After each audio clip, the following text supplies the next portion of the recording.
जिड्डा वड्डा मेरा सूबा है, इस सूबे दे सूबे नूं ज़हन च रख के ते पंजाबी प्रोग्रामां दी रेशो जिहड़ी है उहदे मुताबक होनी चाहिए।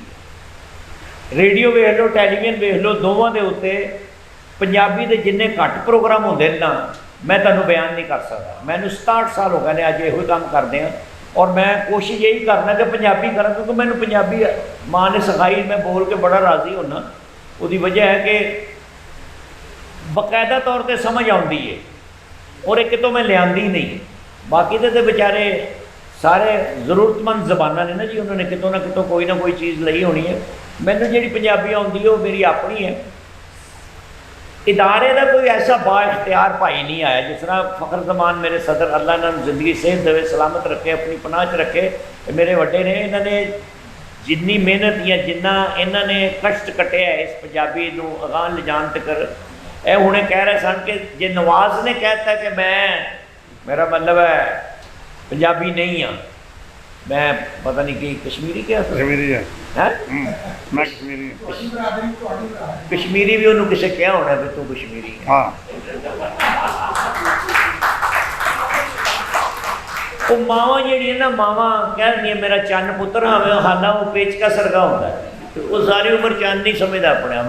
जे मेरी अम्मा ने कहता उन्होंने भाई तुम कश्मीरी हो बेटा, तो कश्मीरी वो क्यों ना समझे अपने आप को। दे उस तरह तो मैं कश्मीरी हाँ। मैं पहलगाम तो आया, पहलगाम तो आके तो मैं इत्थे लाहौर से रहन लग पिया। गुजराले आया, गुजराल तो लाहौर आ गया। उन्होंने छड्डो, तुसीं गल पंजाब दी है कि जिड्डा वड्डा मेरा सूबा है ना जी, उन्होंने ज़हन च रखते उन्ने प्रोग्राम टैलीविजन पर भी होने चाहिए ने।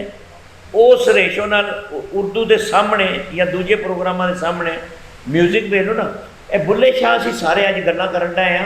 ये अल्लाह ताला उन्होंने जनता जगह देवे। वो दरवेश जिहड़े गवैये सन, जिन्हों ने बुल्ले शाह का कलाम जिहड़ा वो अपने दिल च ऐसा समाया और अपनी आवाज़ के नाल करोड़ हाँ बंदे तिकर पहुँचा दिता।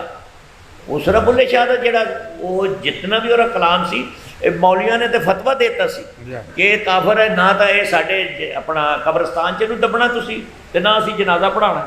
तो अज बुल्ले शाह के सदके जावा मैं अल्लाह दे, अज हुण हर अमीर आदमी कसूर वाला ये चाहता है कि इत्थे नेड़े करके मज़ार के नेड़े मैंने दफनाना, अम्मा मेरी जिहड़ी है इत्थे दफना दईए, क्योंकि हुण अकीदत भी हो गई है, हुण रूहानियत भी उस पंजाबी बोलने वाले चो आ गई है सारी।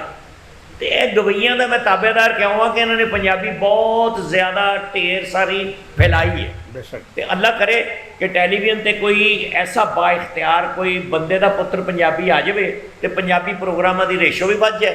रेडियो तो भी कोई आवे, 63 चैनल ने मेरिया व्हाट्सएप रेडियो पर 63 चैनल के उत्ते पंजाबी प्रोग्राम ही बहुत घट होंदे ने, वेरी रेयर। मैं पंजाबी प्रोग्राम करना, सोहनी धरती निज़ामुद्दीन जिहड़ा मेरे नाल करदे, मैं बाबे अपने नाल करदा सा। मैनूं अज 55 साल हो गए ने डेली करना कंजैक्टिव 7 तो 8 डेली सोहनी धरती पंजाब की गल करने। और कोई ऐसी बुराई नहीं कि कोई ताना नहीं गा। मेरे बच्चे ने वो भी अपने अपने कम्मां च बड़े रुझे ने, मगर माँ प्यो भी जिहड़ा ना वो भी जरा ध्यान करे कि बाल नूं बहुत घट पंजाबी च PhD कराणगे, बहुत घट, बहुत घट। तुम IT कर लो, तुम साइकोलॉजी कर लो, तुम फिलॉसफी कर लो, बस इस तरह ही है।